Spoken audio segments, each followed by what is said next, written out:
Recording over here, and let me start. Let's just continue from the question where we left in the previous class. Okay. So you can see the same drawing, same table which we have discussed in the last class. This is for perfect dielectric. Okay, so perfect dielectric, meaning of that is nothing but sigma is equal to 0, epsilon is equal to epsilon naught epsilon r, mu is equal to nothing but mu naught mu r, and all the relevant values. That is 6 constants we need to find out: velocity, propagation constant, attenuation constant, phase constant, intrinsic wavelength, and wavelength, where attenuation constant is 0 and rest of the values you can see over here. Considering this value, we have to perform the numericals. Okay. So this numerical I was talking at the last moment of the previous class. So let us continue with that one itself. So 300 megahertz uniform plane wave. Okay, 300 megahertz means you are given the value of frequency as 300 into 10 power 6 hertz. Okay, so from here we can find the value of omega. Omega is nothing but 2 pi f. So that is nothing but 2 pi into 300 into 10 power 6, and the unit becomes over here as radian per second. Okay, so omega we are getting from here. Propagates through fresh water, for which sigma is given as 0. When sigma is given as 0 and mu r value is given as 1 and epsilon r value is given as 78. So when these values are given like this, we can consider this as a perfect dielectric because sigma is 0. So considering these values, we are going to find out the quantities which are asked. So the first question, attenuation constant, that is you need to find out the value of alpha. Second question, phase constant, so you need to find out the value of beta. And the third question is wavelength, that is you need to find out lambda. And the fourth question is you need to find out eta. So all of them are very easy. From the table itself, you can determine all the values. Alpha, you know alpha right away, you can put it as 0. So attenuation will be 0 for both perfect dielectric and free space. Okay, only for conductors, we will see just after this one that for conductors only alpha will have a non-zero value. Other than that, free space and a dielectric, perfect dielectric material, the value of alpha will be 0. So right away you can put alpha as 0. Now what is beta? You can see over here. Beta is nothing but root over omega epsilon. That is nothing but, root over mu epsilon, where root over omega, I forgot to put this omega value. So beta is nothing but omega into root over mu epsilon, where mu is mu naught mu r, epsilon is epsilon naught epsilon. So if you put the values, what is the value of beta you are getting, you can check over here. Just putting the values of mu naught mu r and epsilon epsilon r. Mu r is 1 as has been given in the numerical, and epsilon r is 78. And please remember, mu r and epsilon r are ratios, so they don't have any units. Okay, most of the cases you will find if the material is non-magnetic, mu r will be 1 only. So if in the numerical no value for mu r is given, please consider it as 1. Okay, and the value of mu naught is 4 pi into 10 power minus 7, and epsilon naught is nothing but 8.854 into 10 power minus 12. The unit for mu naught is farad per meter, Henry per meter, and the unit for epsilon naught is farad per meter. So overall, this is the expression. So final unit for beta is going to be radian per meter, putting the values. Okay, so we got beta from here. Then is the term for lambda. Lambda is nothing but 2 pi by beta. So you have already calculated beta. So 2 pi by that quantity is going to be lambda. And the unit for lambda, it is nothing but a wavelength. So wavelength standard unit is meter. Please don't forget to put the units. Okay.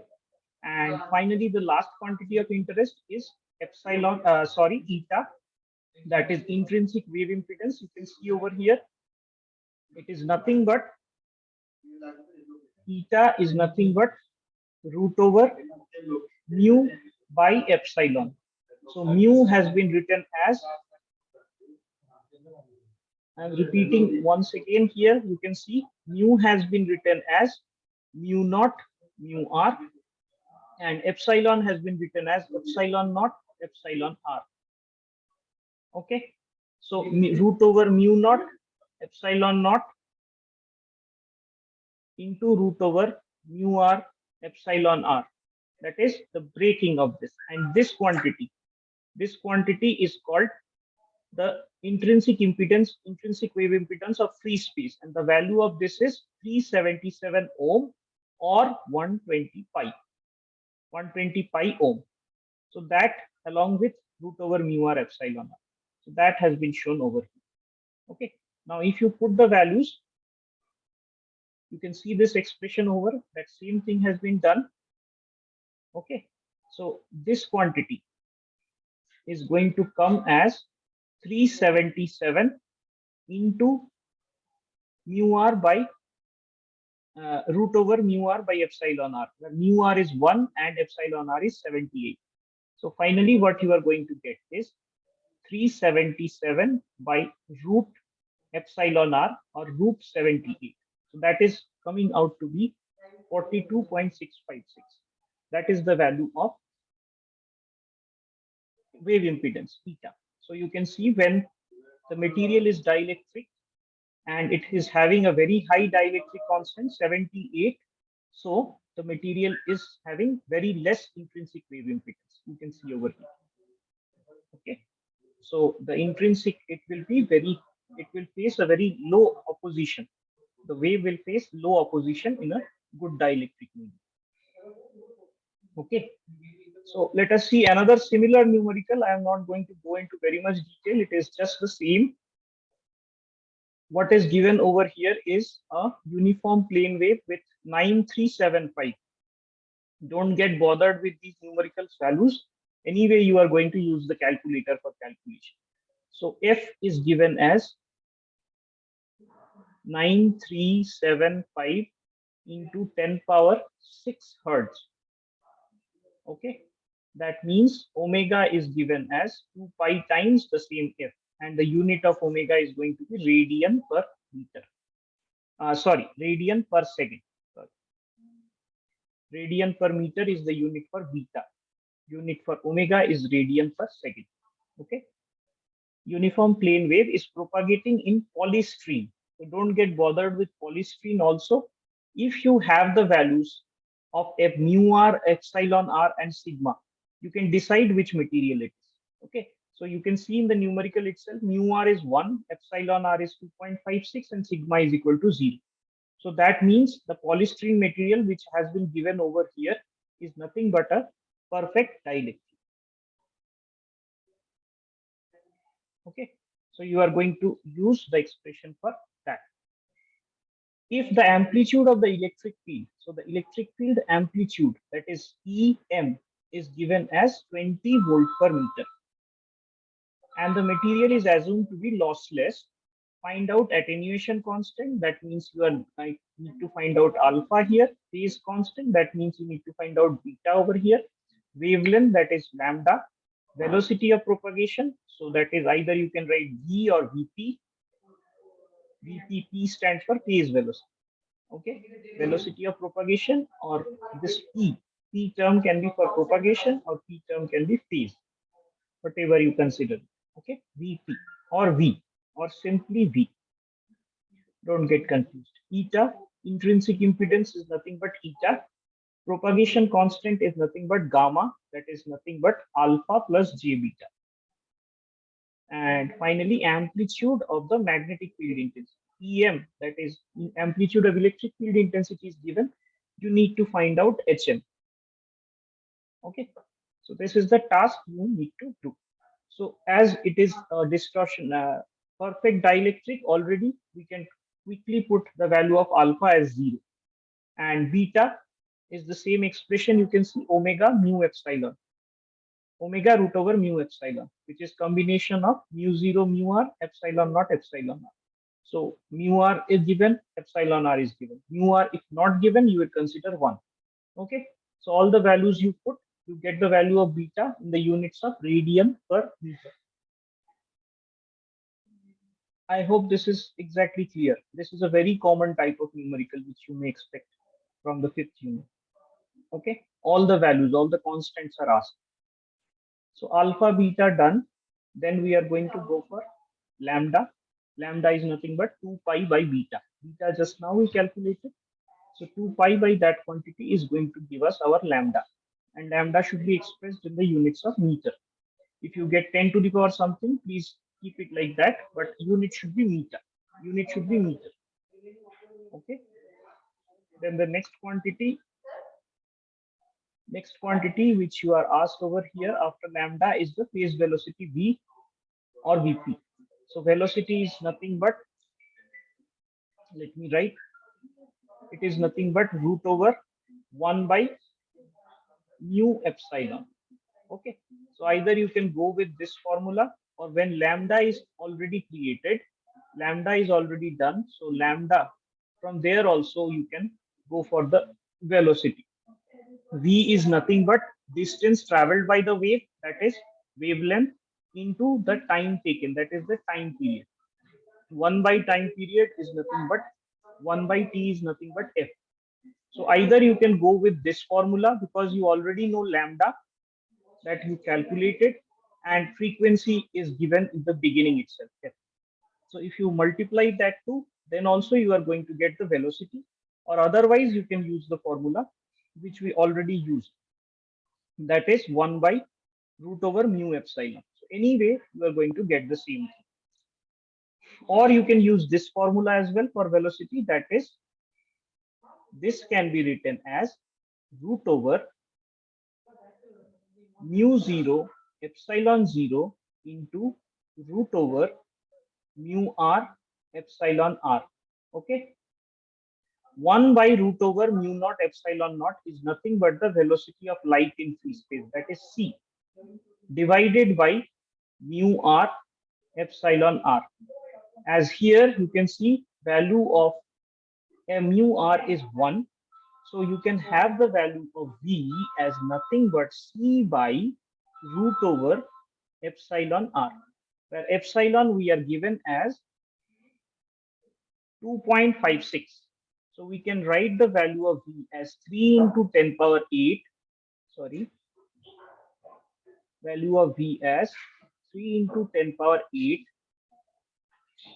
divided by root over, it is the value of epsilon r we have seen, it is nothing but 2.56. So you can use that formula as well.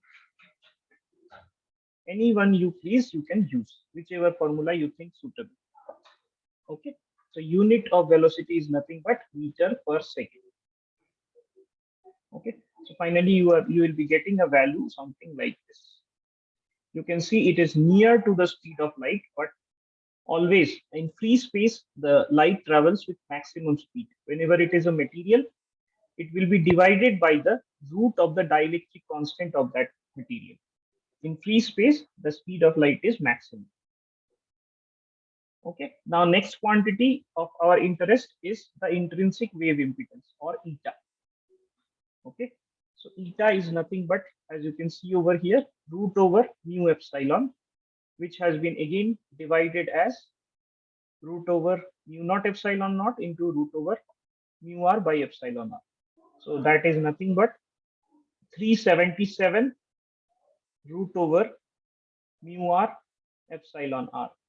So that you are going to get as 377 root mu r is 1 divided by root epsilon r is 2.56, root over 2.56. 2.56. So if you find out this quantity and divide it by 377 you divide by this, you are going to get impedance of 235.45. So you can see over here in a perfect dielectric medium, the impedance will be lesser by the quantity of dielectric constant. Okay, but the speed will also be lesser for the wave. Okay, then finally we are going to find out the propagation constant gamma. Gamma is nothing but alpha plus j beta. Alpha we already found out as 0 and beta also 3.14. Just we need to put a j over there to put it as the propagation constant, which will be purely imaginary.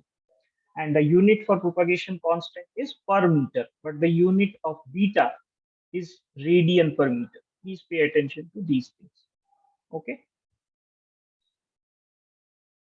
Now from here, the last quantity which you are need to determine is the amplitude of the magnetic field intensity. Okay. So here you can see no direction has been mentioned. Okay. Only the amplitude of electric field is given. So we can consider the direction, let's say electric field is along x-axis because no direction is given. Magnetic field then will be along y-axis and the direction of propagation will be along z-axis. It is fixed that they will be mutually perpendicular to each other. But if not, direction is not given, you should consider it according to the convention. That is E along x, H along y, and propagation along z. So we actually don't require it has only been asked to find out the amplitude of magnetic field. So we don't require the direction as well. Okay. So you can see over here, eta is nothing but the ratio of Ex by Hy. Okay. So amplitude of electric field already given. Magnitude of the amplitude of magnetic field you need to find out. Eta also we already calculate. So Hy is nothing but electric field amplitude divided by the eta. So magnetic field amplitude you are going to get as this quantity. Okay, and the direction here you can see is Hy. Okay, and the unit of magnetic field strength is ampere per meter. When the unit of electric field strength is volt per meter, definitely the unit for magnetic field strength will be ampere per meter. Please don't get confused with the units. It is very simple. Electric field unit is volt per meter. Magnetic field unit is ampere per meter. Okay. So similarly, other numericals are also given. Many numericals are there. This book also I shared at the very beginning of your class. This is nothing but the Godse Bakshi book. Apart from that, all the notes are also shared. Please go through that. Please go through the solved numericals which are already there. And any doubt you get, please feel free to ask. Okay. And please watch the videos also, which I am recording for your sake. Please do watch them. And any doubt you get, please let me know. If it is not understandable in one go, please go through the videos twice, thrice. Okay, it will be uploaded. So let us go to the next numerical problem. So here there is electric uniform plane wave for lossy dielectric is there, but that is not required. What you need to go for is free space, perfect dielectric,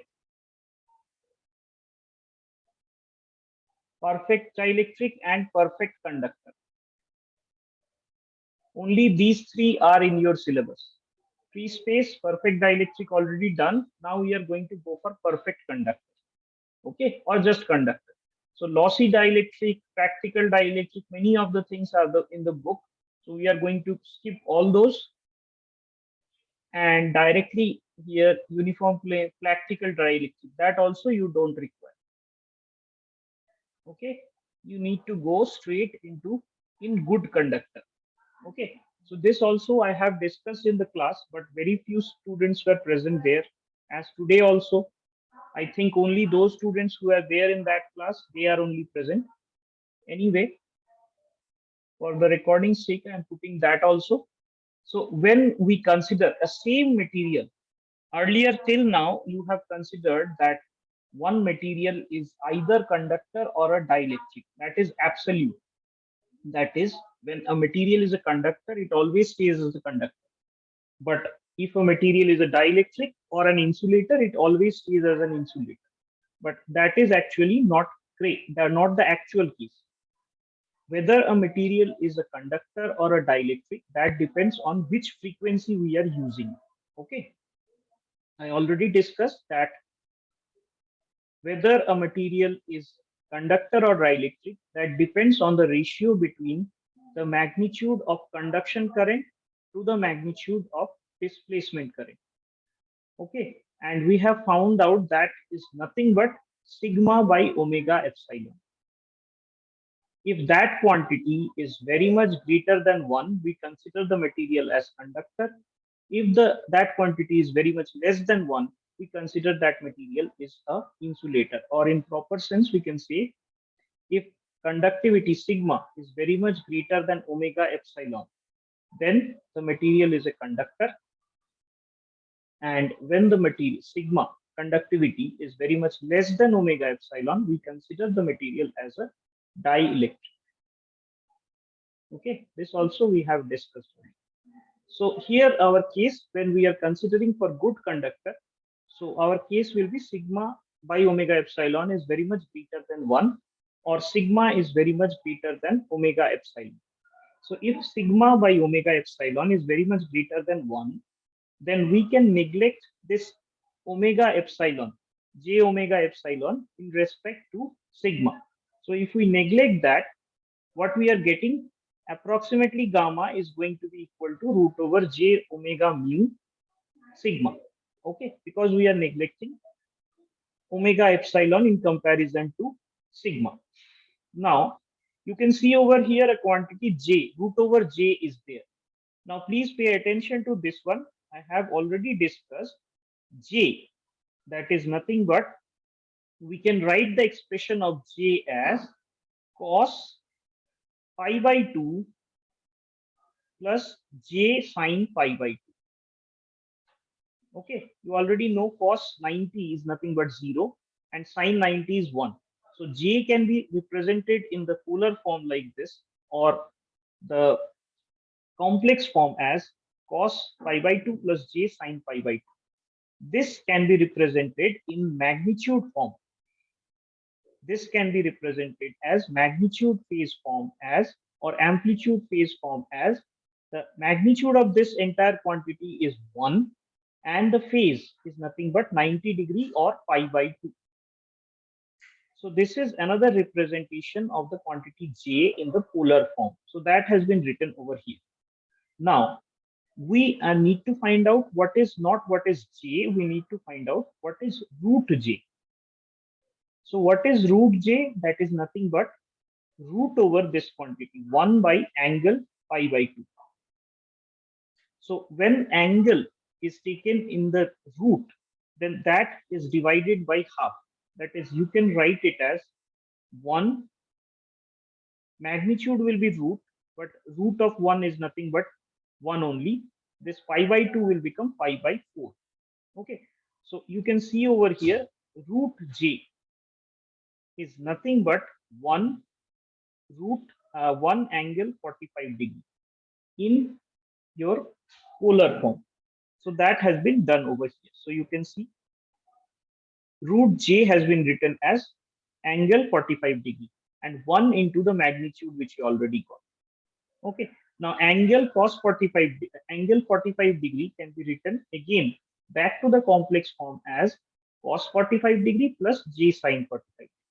Now cos 45 degree is 1 by root 2, sine 45 degree is 1 by root 2 again.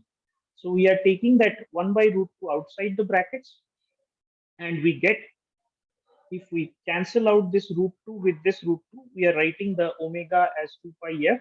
So this root 2 cancels out. What we get it as root over pi f mu sigma plus j root over pi f mu sigma. Now please pay attention. Gamma is nothing but alpha plus j beta. Okay. If this part, what I discussed just now, is not clear, please go through the recorded video which I am going to post after the class. Okay, any doubt, you let me know. So alpha and beta are here, will be equal to the same quantity. You can see alpha and beta both are same, that is given as pi f mu sigma, pi f mu sigma root over.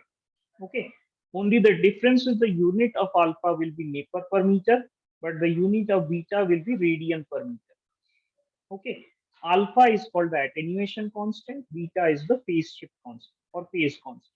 So for conducting material or perfect conductor, now you are getting that alpha and beta both are non-zero. Earlier, you have got alpha as 0 for perfect dielectric and free space. For both of them, alpha was 0, beta was only non-zero. But here, alpha, beta are both non-zero and they are both equal. And both equal to what? Either you can write it as pi f mu root over pi f mu sigma, or in terms of omega, you can write it as 2 pi f, that is omega mu sigma by 2. Either you can write in terms of f as pi f mu sigma root over pi f mu sigma, or root over omega mu sigma by 2. That is alpha and beta expression for perfect conductor. Please remember that they are equal and they are equal. So there is attenuation of the wave when it travels through a metallic surface. And that attenuation, that is the amplitude of the electric field and magnetic field, is going to reduce drastically. That reduction of the amplitude depends on the conductivity, that is sigma root over conductivity, and how, what is the frequency of the wave. Okay, so also in this way you can find out the value of eta also, eta j omega mu by sigma plus j omega epsilon. But here, as we already discussed, because this material is conductor, so sigma will be very much greater than j omega mu. So we are going to neglect j omega mu in comparison to sigma. So when you do like that, you put only sigma at the denominator, and the root j, as we have previously discussed, root j is nothing but, in polar form, it is 1 angle 45 degree. So that has been done over here again, and we have got it as 1 by root 2 plus j1 by root 2. That if you multiply, so eta, you are also getting real and imaginary parts as these two. So this is the expression of eta for your perfect conductor. Okay, so this is important here. Now, from this part only, we are going to go into another important concept which I have discussed in the class where there were very less students. That is called the skin depth. Skin depth or skin effect.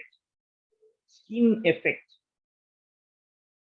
What is skin effect? Skin effect is nothing but, now the time is also closing in and I can see the participant count is also very much less. Anyway, I am going to put it in the recording. So just understand this. Skin effect is nothing but, as you can see, the alpha value is a large value for conductors. What is the value you got? It is nothing but root over pi f mu sigma. And you can see it is dependent on both frequency and the conductivity of the material. So for metals, conductivity will be large, so alpha value will be large. So at alpha is the attenuation constant, and you have seen in the expression of the wave, there was a term e to the power minus alpha z. So with respect to the distance z, the magnitude of the electric field is going to reduce at alpha rate. And if alpha is very large, it is going to very drastically reduce. So the electromagnetic waves can penetrate only to the skin of the metal or the skin of the conductor. It can't go deeper inside. So this phenomena of penetrating only up to the skin of the metal is called skin effect. And the depth to which the electromagnetic wave can enter is called the skin depth. Okay, that is given as, you can see from here, this is actually the expression. This is the actual expression where Em plus is the initial magnitude and e to the power minus alpha z is the attenuation, and e to the power minus j beta z. You just neglect this quantity. This is the phase shift. J means it is only the phase shift. We are only interested about the amplitude. So the amplitude reduces at alpha rate. So at a distance z equal to 1 by alpha, it becomes e to the power minus 1. So e to the power minus 1 is nothing but about 37% of the initial value. So at a depth d, you are saying that depth as d, or if it is in z along z axis, we consider d as z equal to 1 by alpha. At a distance of 1 by alpha, the initial amplitude of the electric field is going to reduce by 37% of the initial value. Okay, so the value at which, you can see this diagram, it will make more sense. The value at which, the value of the depth of the skin at which the electric field reduces to 37% or 0.37 of its initial value at the surface is called the skin depth. So what is that distance? That distance, this distance is referred as d or delta. That is nothing but 1 by alpha. Already we have determined the value of alpha. Already we have determined the value of alpha for metal. You can see over here, that is nothing but root over pi f mu sigma. So 1 by that quantity is called the skin depth. Delta is 1 by alpha. That is nothing but 1 by root over pi f mu sigma. That is called your skin depth. That is the depth to which electromagnetic wave can penetrate in the surface of a metal. So many questions have been asked, direct application of skin depth. So this formula, please, you need to remember. Okay, few numericals are here also. Direct applications of it. Okay, so anyway, there are numericals. We are going to go for the numericals in the next class. Okay, so please remember the formula for skin depth. So tomorrow we are going to go for the skin depth numericals as well as the Poynting vector numericals. Okay, and yes, are you going to be tomorrow at 8 a.m. tomorrow? Anybody there? Let me stop.